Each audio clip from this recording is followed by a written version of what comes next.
The second main event, a 1-fall with a 10-minute time limit. Introducing from Memphis, Tennessee, weighing 230 pounds, David Price.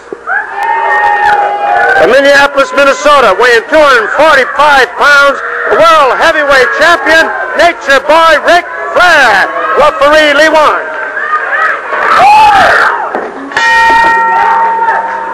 The Nature Boy, Ric Flair, removes his gorgeous robe.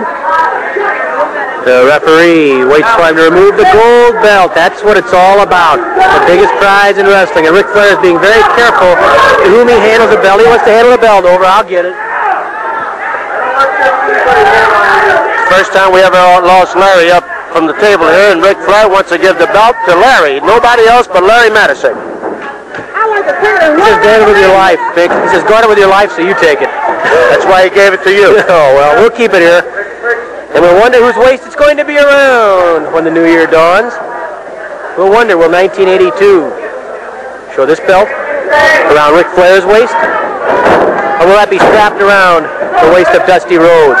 To whom will Big Thunder, Gene Kiniski, the special referee, hand the gold belt when the dust settles? Who's going to walk out of that ring with the gold belt? Who's going to walk out of that ring with the Missouri State crown intact? Flair cradling Price. Price struggling to keep those shoulders up. Flair trying to muscle his way over the top. He has Price in a very vulnerable position. And you can see Price really has no balance, no leverage at all in which to move. And that's something that's almost always forgotten when you talk about Ric Flair. The good basics, the good fundamentals. He is a solid wrestler. He knows the holds. He knows the escapes.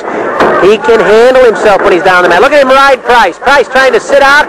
Flair riding him beautifully, beautifully done by Ric Flair. Oh, you can't do it any better than that. Flair pulls the leg up.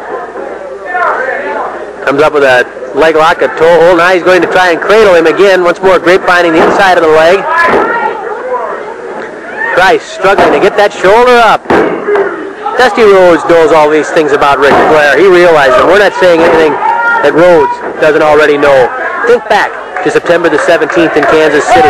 The gold belt around the waist of Dusty Rhodes.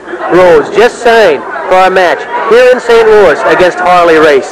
He had beaten Ric Flair only 6 weeks previous right here in St. Louis. He had pinned Flair right in the middle of the ring. Flair unable to take the gold belt away from Dusty Rhodes.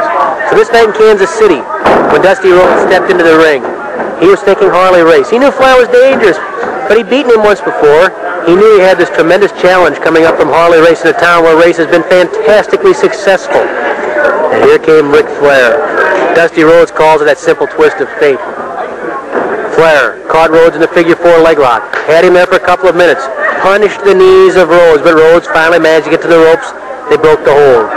Flair saw Rhodes staggering, mounted the ropes, preparing to dive bomb Rhodes from the ropes. Rhodes saw him, grabbed Flair's head, pulled him off the ropes, tried to suplex him, but those knees were a little too bent, a little too battered.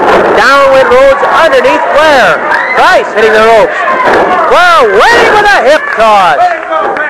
And so it was that when Dusty Rhodes lifted Flair to the air for that suplex, he collapsed beneath the weight of Flair. Flair landed across Rhodes' shoulders, and he was there long enough for the referee to count 3, and that gold belt went to Ric Flair.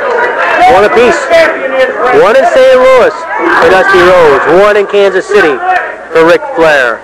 And now Gene Kiniski going to be the 3rd man in the ring when Flair and Rhodes finally square off the rematch that Rhodes wanted and chased and sought and had calls from fans, letters from fans all over the world.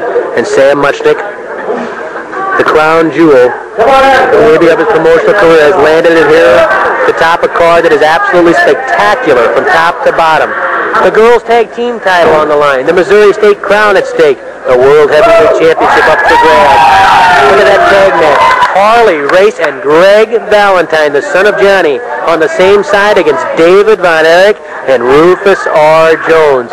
You know of the bad blood between Race and the Von Erich family. You know what has happened between Race and David Von Erich before. You know what Valentine thinks of the Von Erichs. And to be perfectly blunt, if you think back a little bit, you remember there was a lot of bad blood between Harley Race and Greg Valentine's father, Johnny. So there's probably a good question there as you watch Flair body slam Price while Price's arm is in hammerlock position. Think back, and Race and Johnny Valentine had some brawls. But Race and Greg Valentine are going to try and bury the hatchet for the simple reason, look at the opposition and think what victory would mean to Race and Valentine, or Von Erich and Jones, as to who might get a crack at the Missouri title or the World Championship.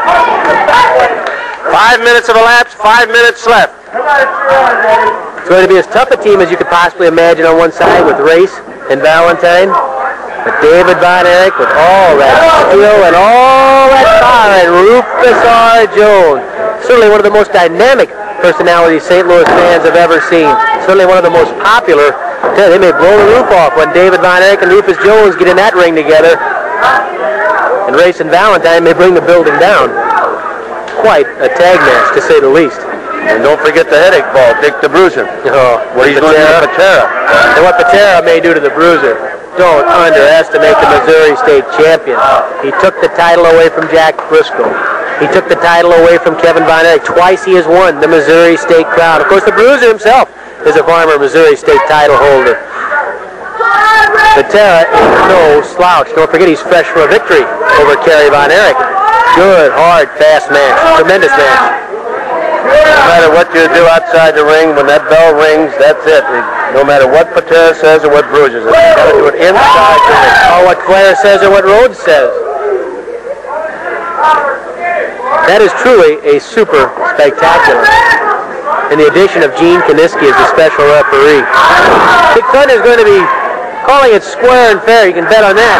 You can also bet he's going to be looking at both guys. What would happen if I was in the ring with one of these guys for the World Championship? Flair, oh, busts loose and just fires Price like he was shot out of a cannon right through the ropes and out of the ring. Ric Flair, the World Champion, has just launched David Price. Try to be a nice guy and watch what happens, says Ric Flair. Nice guys don't finish last. Let's try that. Don't finish first. Nice guys finish last. That's obviously the philosophy of Ric Flair. 3 minutes left. 3 minutes. Ric Flair jerking the throat of David Price down across the top rope. The Nature Boy struts and the crowd screams. Oh, the Nature Boy. He is in fine fettle today. Look at him. 245 pounds, solid, muscle, speed, quickness. Dusty Rhodes has his work cut out. Rhodes, as hungry an athlete as you've ever seen from those dusty beginnings in the small towns of Texas. He knows what it's like to taste the gold belt, but so does Flair. Flair strangling Price. He won, trying to get the world champion back. Flair stopping on Price. Ric Flair on the warpath, and Price knocked right out of the ring. There goes Flair out after him. He jumps out on the floor, grabs Price by the head, and throws Price right back into the ring. Nature Boy Ric Flair when he goes. This is Dusty Rhodes right here, says Ric Flair. Flair pounding on Price in the corner. The world champion hooks the head, ducks beneath. He suspends Price in the air, suplexed by Flair. The suplex by the world champion. For Dusty Rhodes, a Christmas gift. Says Ric Flair, the figure 4 leg lock. The figure 4 leg lock by the world champion on Price, and Price submits. It's Ric Flair, the world champion. Well, what can you say? He simply blew Price away. Ric Flair ready, waiting, and able for Dusty Rhodes. Here's Mickey. In 8 minutes and 14 seconds with the figure 4, the winner, World Heavyweight Champion, Nature Boy Ric Flair.